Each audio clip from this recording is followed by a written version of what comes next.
There are secrets out there, guys, performance marketing secrets, and knowing just one or two of them can light up your funnels. Let's go. This is Performance Marketing Insiders. I'm Chris Mechanic. Join me as we go deep into the secrets of the world's elite marketing minds. Performance Marketing Insiders is sponsored by Web Mechanics, the AI-driven performance agency that makes you smarter. Welcome, everybody, to another exciting episode. I'm super duper excited for our guest here today.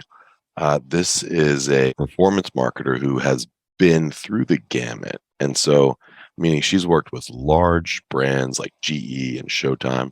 She's worked on campaigns that are more, emotional, more emotions driven versus the performance side of things. Like, she's just really, really well-rounded.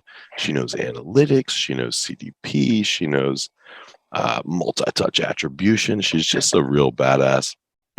Ladies and gentlemen, Elise Berger, head of performance marketing for Earnest.com. Welcome to the show, Elise. Thank you, Chris. I love the introduction. Thanks for having me. Absolutely. Absolutely.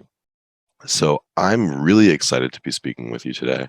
I want to have all types of conversations, but you know how we like to start with one of your biggest secrets. I think that is such a big issue. Brands are not using their first-party data in any type of meaningful way. Whether they're just kind of sitting on this huge mountain of it, just being basically treating it like a CRM, like, great, we've got all this data, all these fields with, we know exactly when someone came to us and why, and did they call us, and what did they have complaints, what was their issue. And so I think that it's a huge miss that we're maybe in this industry as a whole using first-party data either just to have or just for that reporting, that attribution after the marketing is done. What happened? Then we're looking at our first-party data. But I think we need to bring it to the forefront of everything we're doing. Why do you think that's the case? Like, because brands are generally smart. I know they can be slow or silly at times, but why is it the case that nobody's using that first-party data? So from what I've seen is that honestly, there's a little bit of, it's hard, right? It's very, to be able to take your first party data, and utilize a CDP, a customer data platform, in a manner in which you're able to segment out your data, cluster it, and get real audience insights about your consumers. That's not an easy thing to do. It's time consuming. You need a budget for the infrastructure to do that. You need an analytics team to do that. I think, the best things that brands could possibly do, and this is like pie in the sky, my dream as a marketer to come into a brand and be like, wow, you guys have it all figured out, would be, the beauty of a CDP is that it's a bunch of different data sources that have crosswalks that come together. And then you can use all of that beautiful, rich data to cut and dice it and slice it however you want to gain insights and learnings that can make your marketing better, make your company better. And so I think the best thing a brand could do, right, is, in my opinion, is you have your CDP and you have all your rich customer data in there, all your first party data. And there's tons and tons and tons of partners out there that you can procure data from them. It's all, CCPA or privacy compliant that can be ingested into your CDP. And then you can run those big analyses across, you can purchase some demographic, psychographic data that maps to your CDP. And then you can really understand, of my consumers, what do they like? Where are they consuming content? How can I cluster them and get an idea of these are my core consumers. These are the people who are going to come back no matter what. And these are the people who are dabbling that maybe need a little more convincing. And I should really focus on them in my prospecting, my acquisition efforts. But that's hard, right? That takes a lot of time. It takes a lot of energy, resources. But I think if a marketer, wanted to get started tomorrow in digging into a little bit more of their first party data, I would say there's really affordable, turnkey solutions out there. Like a Distillery comes to mind, where they, they'll pixel your site and do some audience work for you. Not just your homepage, but, any of your content, your thank you page, so you can get a little bit of a differentiation on who's coming to my site and hanging out, who's actually converting, from a more, qualitative data level about your audiences. Interesting. So So yeah, because that was my next question is like, okay, so like let's say that I'm a brand, I'm listening to this, I'm picking up what yeah. you're putting down. What do I do? So Yeah. I can get in touch with the distillery. Let's pretend that CDP is like on the roadmap, but not exactly gonna happen tomorrow. Correct. Is distillery a short-term thing that I might be able to do? Yeah, I would say it's definitely a short-term thing. I've used them in the past on both on the agency side and the brand side. And it was really helpful just to understand a little bit more of like, okay, I have this, and every brand should be doing their own targeting work regardless. But when it comes to the actual data, the actual first party data of who's already aware of you and what that customer base looks like, it's really hard to get beyond like where they came from, how long they spent on your site, the site analytics, all that kind of stuff, to get into that more qualitative psychographic demographic data about them so that you can not just figure out who to target, but also make your campaigns more effective. That's where you start to get into all the best practices that performance marketers live by, right? Have consistent messaging, be personal, make sure you're refreshing things, make sure that the pull through is there from exposure to your site experience to life cycle, right? You want the consumer to feel like they're dealing with one cohesive company. Mhm. But it's almost like, how can you make it more personal? How can you make that journey really impactful if you don't know what they're looking for, why they're there, or who you're talking to? Um, Interesting. so I So would say that's my distillery big is like thing. a pixel that you can place on your site, on Yep. the homepage or on any of your pages, and it will enrich your analytics data with person. I mean, not Not privacy, personal, yeah, not personal, privacy but data, but with general. qualitative. Like Yes. here's their affinity segments. Here are their. Does it show you other sites that they've visited? Yes. Yeah. So it'll show you kind of that whole path to conversion or path to visit, where they're frequenting, where they live, what demographic stream do they fall into. And it depends on, special ad category, what you're allowed to look into on the consumer. If you're a bank or something in lending, you're gonna have limited intel versus if you're more CPG or product based, Hmm. because they're very sensitive and compliant in that way. But I would say it's a great way for brands to get started. And I like to think of that as well, what you said before, like it's constantly a roadmap, right? You can do something in the short term that'll enrich your campaigns, make your marketing efforts, maybe just a little bit more successful. But that long-term roadmap of and that and a CDP is like a company undertaking, right? That's a big deal. And Right. it'll really benefit marketers, but you kind of have to go on a roadshow and convince people that it's worth it and it's Yeah, something because that the company should invest in. it's like, well, we've got CRM and Right. we've got these other we've got marketing automation, we've got these other systems. What do we need CDP for? Right. And I know that that conversation happens. So interesting. So distillery, we'll include that in the show notes, and I might check it out also. And Yes. it provides uh, data on an individual level, or more so like on an It's aggregate level. it's cohort level. It won't be on like the individual. You won't be able to see the PII in terms of like the IP address they came from or any of that kind of stuff because they have to be obviously CCPA compliant and just in general privacy compliant with what they're showing you. But I think it's actually the last time I used it, it could be both managed service and self-service platform where you could kind of jump in and see the analytics on a day-to-day basis and just kind of understand a little bit more about who's actually coming to your site. And I think it helped us with some big changes at the time. I was working on a travel client, a big hotel, Mhm. and we had this aspirational target of these 22 to 25-year-olds who were coming with their friends and spending a lot of money at the bars and restaurants. And that was who we wanted.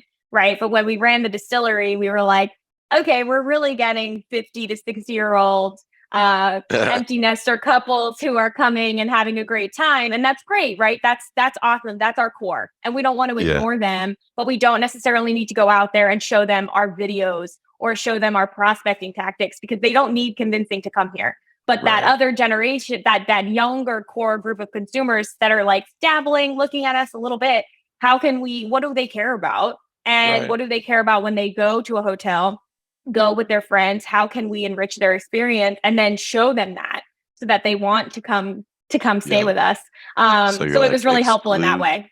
exclude empty nesters, add millennials, change the Yes. landing page. Yes. Bachelorette parties, bachelor parties, like we can keep all the other stuff. But yeah, even in just that way, I think it can make a huge difference for how you are approaching your audiences. And then that should make your performance better, right? So That's awesome, I think I Elise. would say that's my maybe not secret, because I think people will hear this and be like, yeah, duh, that makes sense. But more just like, how do we not talk about that a little more?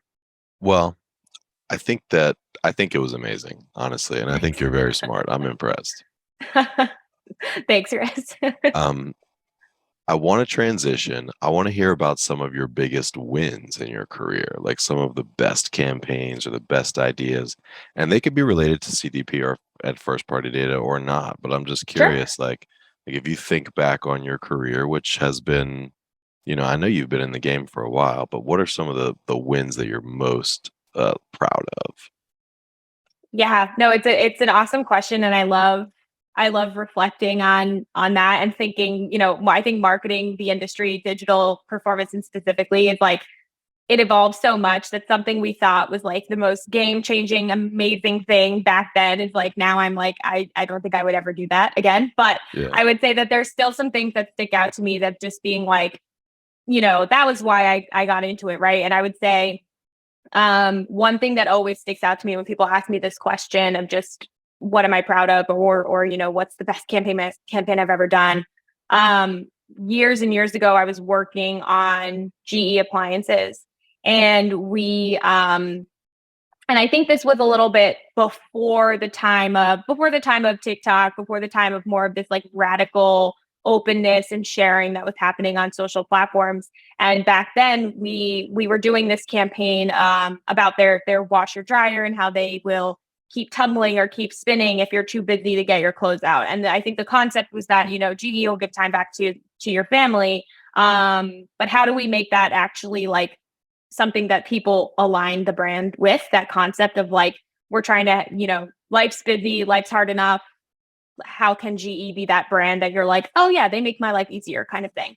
And Yeah. we did this huge campaign that focused on, we called them at the time momtrepreneurs, and they were moms who owned their own businesses. And we did a huge video series on them. And, the product wasn't overtly featured. It was really more about these women and their stories and how they balance everything. And then we ended up doing a really big event in New York City with a panel, where all these women were featured and kind of, worshipped by the attendees, not for being a mom or for being an entrepreneur, but for both, for making it all happen, and being very raw and very honest about the fact that like really freaking hard to make that all happen in one day all the time. Yeah. And I think it just, even as a performance marketer now that is just very routed in data and digging into quick turns and did this work, did it not? I am still a marketer at heart, so I do still see so much value in that engagement, that alignment, that goodwill that we were able to create in something like that. And I think that was super important and something I'm super proud of. But then I think like the biggest win over the last few years has really been this hyper focus on performance marketing and what that actually means. I think I said it before that people hear performance, and if you haven't been in marketing for a long time, I think you just think, oh, performance means I'm getting super cheap CPMs on social, right? I'm running these great campaigns that are super, super cheap, and I'm getting all these impressions, and it's amazing. And you kind of have to have, whether it's clients or people you work with at your brand, take a step back to realize like that doesn't mean performance, right? Performance, and I'm going to borrow a saying from one of my old bosses that he definitely borrowed from someone else, but I think performance is this idea of like sales overnight and brand over time, right? You should be driving those short-term sales, that short-term revenue, that profit positive, hopefully profit neutral if you're still testing, figuring things out. But I think that big win for me over the last few years has been that utilization of multi-touch attribution to understand, okay, if our display campaigns, when we look at multi-touch, are super, super efficient, totally profit positive because they are constantly a touch point for our consumers on their journey to conversion, then that means we can probably like have a little bit of a higher allowable in connected TV when we're testing there. Or we can have a higher last touch allowable for certain tactics because we know that they are contributing to this journey. And then that's how you can run affiliate and brand search all the live long day and probably be profit positive and see real good efficiencies. But that's not how you grow. And so I think that the big win for me over the last few years has been this, my soapbox of like performance marketing should be not just your day-to-day efficiencies and making sure those numbers stay where you want them to stay, but it's also where are you very sure it's working? Leave that as it is. Let that keep working. Let that keep running, but allow that to enable you to make some smart bets in other places so that you can slowly, doesn't have to be quickly, but very slowly continue to grow your brand. If your budget is small, you're not running huge national TV campaigns or something like that, there is still a way to grow your brand. You just have to use the data to do that. And so I think that's been the biggest win for me the last few years was figuring all that out. And the technology catching up to be able to do it. Well, it's interesting that the two stories that you just told were like pretty much exactly opposite of one another. Like one was super performance, super data first. The other one with the GE, like I was getting tingly a little bit as you were telling that story because it was right. like, pulling on my heartstrings. I know. But what do you call that? Is there a name? Is there a name for that? So on this side, it's performance. Performance. It's not brand. There's got to be a word for that, like emotion driven. Totally. Marketing. I mean, I think of it as that goodwill, right? Like, or even just that, the things that drive positive association for the brand. And honestly, empathy marketing, I would say. I think, we sometimes as performance marketers don't get to do that much empathy marketing in terms of like what is going to make people tug on their heartstrings, what is going to give people the tingles, and then associate that brand with that warm and fuzzy feeling. And so I think that was like, that would be, I would say a combination of all those is probably what I would tie to the GE example. But yeah, I mean, it's cool to see both sides and have done both in my career often. But that makes you a dangerous human being. Like if you know performance marketing well and you understand empathy marketing, I can tell you anything. Pretty much. You can sell me anything. You can deliver ads to me, right? Probably in the right moment. Yeah. And hopefully. You can track everything that I do. But no, it's that yin and yang I find a lot of times that the best marketers have. Like, do you know any developers that can also design, or any designers that can also write copy? Like sometimes when you meet those unicorn type folks, it's like you can do some real damage. Yeah. But that's how I feel about you. Oh, thank you. That's actually really nice. Yeah, I mean, I think honestly, like I've just been very, very, I've worked really hard, obviously. So I don't want to sell myself short in that capacity, but also I've just been really lucky with the opportunities that I've kept an eye out for in my career. I started my career in offline, total just offline brand strategy, out of home, TV, nothing having to do with digital. But I kind of was always like peeking over the fence at like what the digital teams were doing. And I was like, that just seems so cool. And they're experts in it and they understand data and tagging. And they're talking about things that I don't understand when they're talking about it. And I hate that. And like, I want to be the expert in it. I don't want to feel like someone has to tell me, oh yeah, trust me, we're spending your money, right? We're doing this, we're doing that. And so I feel like that was a huge initiative for me at that time to be like, listen, I know I'm already a few years in and I'm a little seasoned when it comes to like, the media trajectory of a career. But I want to switch over to digital. Like, can I do that? And I did. And it was hard because, I had to retrain my brain. I had people working for me that I was managing who knew more than I did. So that was a really good exercise in running a team in a very humble way. But But I think that was one of the most pivotal steps I've ever made was, okay, great. Brand strategy is super important. Understanding holistic marketing and how everything works together is so important. It's an invaluable skill. But at a certain point, I wanted to roll up my sleeves and get into the nitty gritty, which I don't think you can really do unless you are a performance marketer. Because then you are just like, I always joke with my teams that as a marketer, specifically a performance marketer, in some way, you're a marketer. You are a little bit of a psychologist. You are a budget analyst. You're an accountant. You are a researcher. You kind of wear all these hats because you can't put together an effective marketing campaign without all of those things, right? You need to understand people.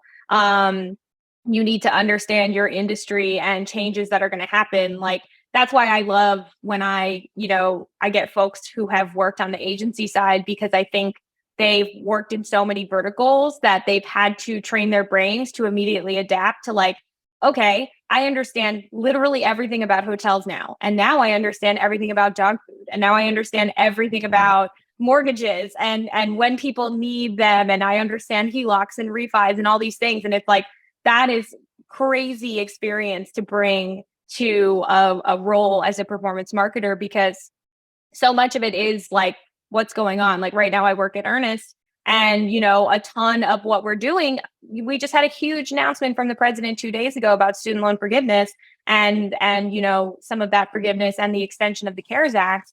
And, we had an idea that that's what was going to happen. You have to be very tuned in to what's going on in your industry. Otherwise, and I think I would say this is every marketer's challenge, is time, right? A campaign comes up, a concept in the industry comes up, something happens that, as performance marketers, we all are really good at pivoting, getting things in market super fast. But I do think we'd all love the chance to make hard-hitting creative, do our targeting the right way, find the right platforms to even run on for that message. I think we'd all love that luxury of time. And it was super important when I was working in mortgages, because we just came out of the pandemic. Everyone had refinanced. And it was kind of this like waiting game of like, when is that going to stop? When is the vast majority of the country not going to benefit from a refinance anymore because the rates have changed so much? And when are we going to need to shift to like a home buying message, more of that empathy marketing? You're purchasing your first house, let us help you. It's confusing.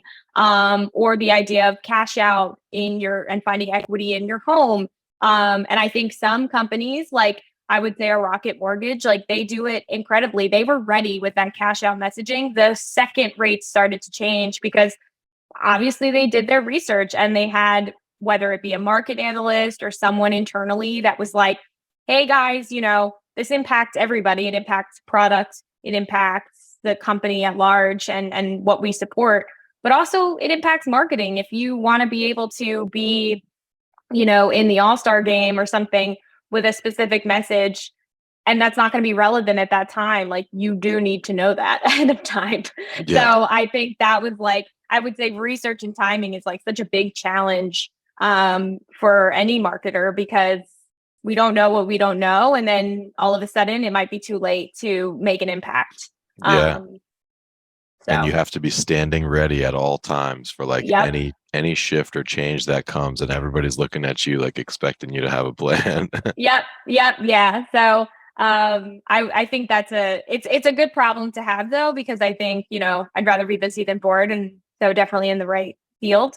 But I think it's something that is definitely taken, or maybe just not considered as much as it should be. Like that research angle is super important. How are people feeling? Can we get some focus groups? Can we get some interviews? I think like that's a big thing with what we're experiencing this week in student loans, right? Like, what do people think? Do they think this was too much, too little? Are they going to wait to refinance now? Or are they not? You don't really know those answers unless you do the research. Yeah. Well, Elise, you're incredibly impressive. I'm really honestly impressed by you. You're very smart. I can tell you're empathetic and you've got that left brain, right brain thing going. Take us Thanks. back to Elise the kid. I want to understand who you are a little bit and kind of what makes you tick. Like, how did you become you? Just take us on a quick journey. Yeah. I think it's interesting that you called out the left brain, right brain, because that I feel like was Elise the kid to a T. I think when I was really little, we moved around like a ton. Not huge moves, but it was just, went from apartment in the city to a house here to a house there, moved to New Jersey. Oh, you grew Um, up in the city. You grew up in New York. I was in New York until I was 7, and then in Queens, and then we moved to a suburb of New York, and then moved to New Jersey. And so I think in that young period of time where I was starting kindergarten, first grade, and I went to a couple different schools, and so I don't think it made me a loner by any sense, but I think it was, I never really had, for those first couple schools, I never really had like best friends that were over all the time. I loved video games. I loved computers. I would try to set up any electronic my family got. I feel like when I did get to like middle school, high school, I was always like the one burning my friends' CDs and DVDs and like figuring out all that stuff. Hmm. But then I think also like little Elise, like loved to draw, loved music. I was not good at drawing, but I loved music, loved singing, tried my hand at dancing, all those things. So it was like I was very much always this like in between of I love all this techie stuff that is just like it's a process and it works and you just dig into it and do it. And then a lot of that more creative stuff was super interesting to me as well. And I think that obviously was like there's probably a bunch of different careers that need a combination of both, but I think marketing is a really seamless fit for that. Hmm. And then I think over the pandemic too, I think little Elise came back out because like everyone, I was sitting at home and I was like, all right, I need a new hobby or I need something to show for this time, right? And I discovered digital illustration, like in Adobe in AI, because I was like, this is perfect for me. It's like a tool that I have to learn and be an expert in, and it's a program. But at the same time, it's like drawing and being creative and thinking of gifts I could make people or cards I could make people and things like that. Yeah. So it was such a good like marriage of the two things I love to do. And in marketing too, it's like I love the creative stuff. I love thinking about people, how they feel, but I love platforms and data and any type of like process as well. So yeah, I think the left brain right brain definitely was with me from the beginning to now, and I Yeah. love that question. Were you good in school? Like, did you get A's and B's? You know what, it's funny, it was like a it was like a downward trajectory. I feel like I was super super good when I was younger, and then I think when I got to high school I was like there's more to life, and it flipped a little bit, I think, Yeah. in high school. Yeah, I think my parents would agree. But yeah, it started, I was always really good student. And then I think in high school it was like, I have more stuff to do. I have friends with cars. I've got, I'm not as focused. And then I think in college I picked it back up to trying really really hard because I was like, you know this is a lot of money and a lot of time Right. at a 4-year school. And The stakes are higher. yeah, stakes are higher. I better do well. So yeah, And did you study marketing in school? I Was did. marketing your first? You went right to marketing. I went right to marketing. I actually did a double major in marketing and management because I loved, even from a young age, I feel like I started working when I was like 14 or whenever the age is in New Jersey that you can work legally. And I think that I loved training people. I loved, camaraderie, culture, all culture before we called it culture, all those things. And so I was just like, I'm going to do both because I feel like management will come in handy. And it really has. Like, I think on the agency side where I was for a better part of the last decade, I had huge teams. By the time I left, huge teams of people, and everyone is different. Everyone learns differently. Everyone needs expectations communicated to them in a different way or coaching in a different way. So I was really happy that I had that. And I also think, management and studying management gives a lot of purview into how people think and act and behave, which helps marketing too. So Yeah. it was a good decision. But my You're like 17-year-old self made a good decision. you're like a psychologist mixed with a technologist, kind of. Yes, I love that. Hmm. So let's talk a little bit about Earnest, because you said something on the pre-call which I thought was really interesting and inspiring, that you're excited that you can apply your powers at Earnest for good. Tell us about Earnest. Like what? Why are you so excited to be there? Yeah. So yeah, I think Earnest is first and foremost a private student loan company. But I have to say that, I went in knowing the mission and knowing that the mission of the company as a whole was to make higher education more accessible and affordable for everybody where they could. Um, and it was very much focused on helping students versus taking in revenue from funding loans the way a bank would, right? It was the when I came into the company, I realized off the bat, like, wow, like, yes, as much as everything is a business, it's a business, but this is way more about having and earning happy customers and keeping their trust with something that is such a huge decision that we're asking 17-year-olds, 18-year-olds to make when they're going to school, taking out tens of thousands, if not hundreds of thousands of dollars in debt to afford this higher education. And I think a lot of times loan companies in general will look at one factor of your financial history and whether that's the assets your family has or your credit score. They look at one isolated factor. And typically that will contribute to a cycle. If you don't have a good credit score or if you don't have a ton of assets, then you can't get the loan that secures you the higher education, that enables you to get the job, that makes you that money, to et cetera. So it perpetuates this cycle. And Earnest creates more of a holistic lending profile about the consumer before making a decision, and looks at, lots of other things like just payment behavior, credit score, of course, but lots of other facets and factors, earning potential over the course of your career, et cetera. And they enable students there's no fees at all, not even origination fees, anything like that, early payoff, none of that, not even late fees. But I think it enables the students to come in and feel like they are in control and taking control of their debt or their loans, however they look at it, with flexible payment plans, really competitive rates. And when I started, I was like, wow, this is so much more focused on making sure that we are getting people into a good situation versus driving profits. And I thought that was really refreshing. And even this week with the decision about, loan forgiveness, our CEO said, it doesn't matter that they didn't refinance with us or get forgiveness with us. Our mission is to make it more affordable and accessible for students to go to college, and this helped them. So it's a win. It doesn't matter. Like that's still our mission. It's still a win for everybody.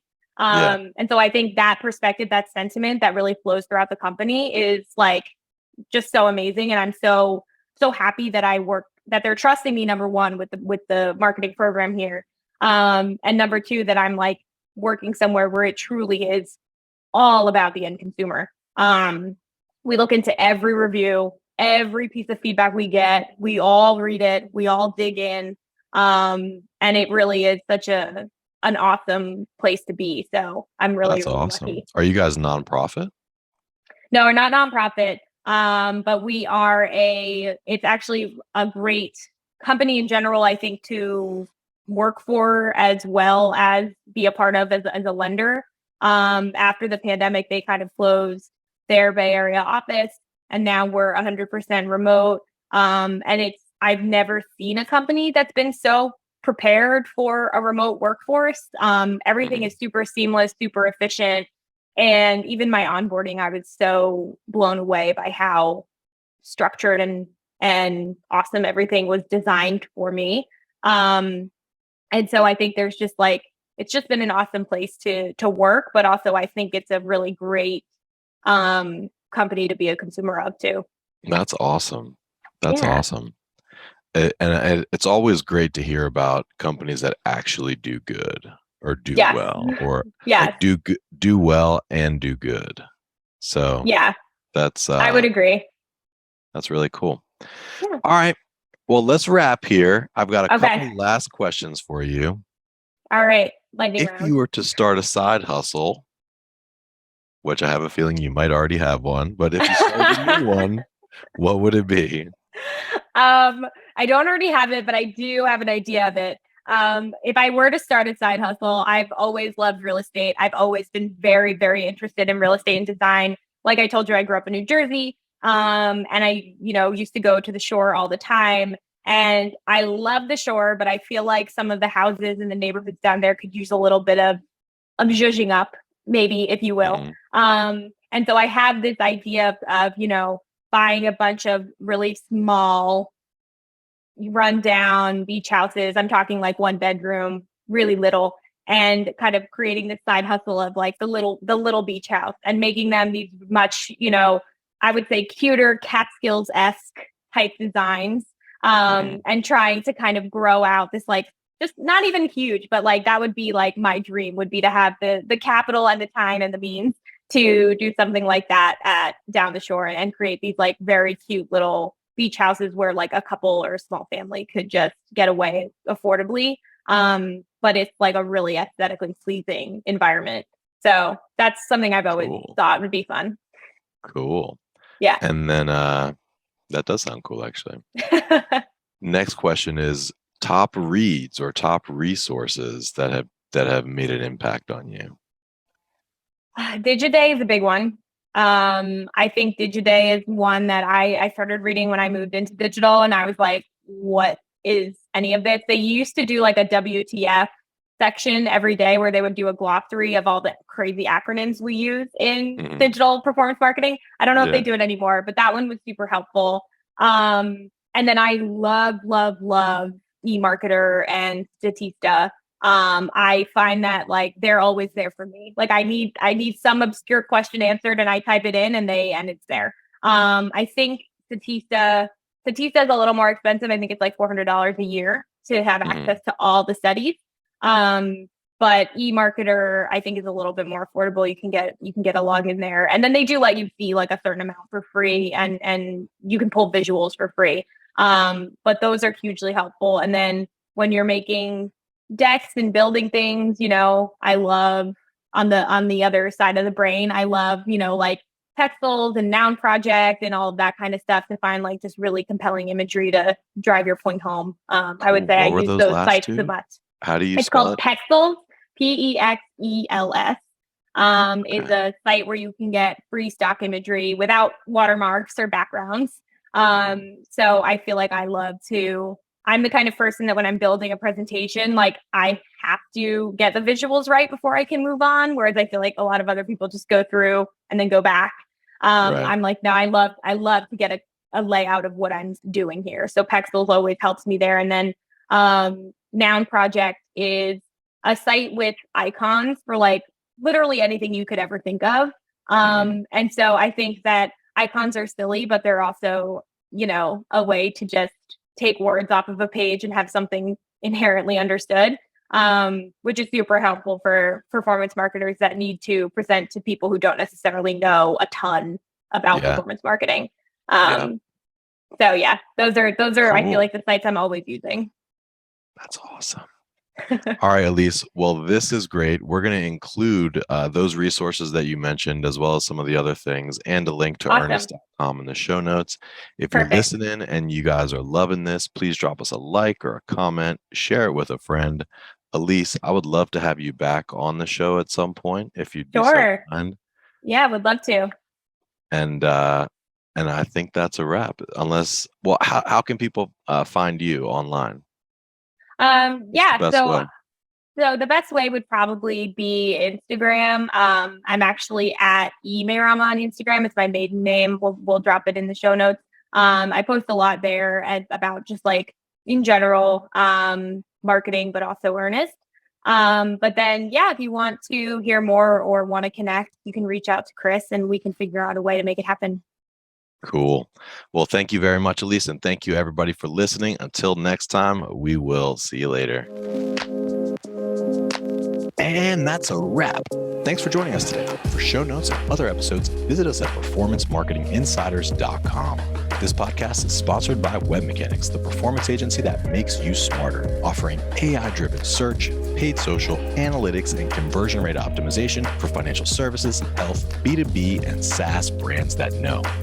Hey guys, exclusive for listeners of this podcast, you can get a performance marketing assessment for free. And this isn't some cookie cutter automated report. It lays out detailed, specific things you can do right now to unlock limitless growth and nirvana level personal satisfaction. To claim your free assessment, just go to performancemarketinginsiders.com/audit and you'll have your customer report within just a few days.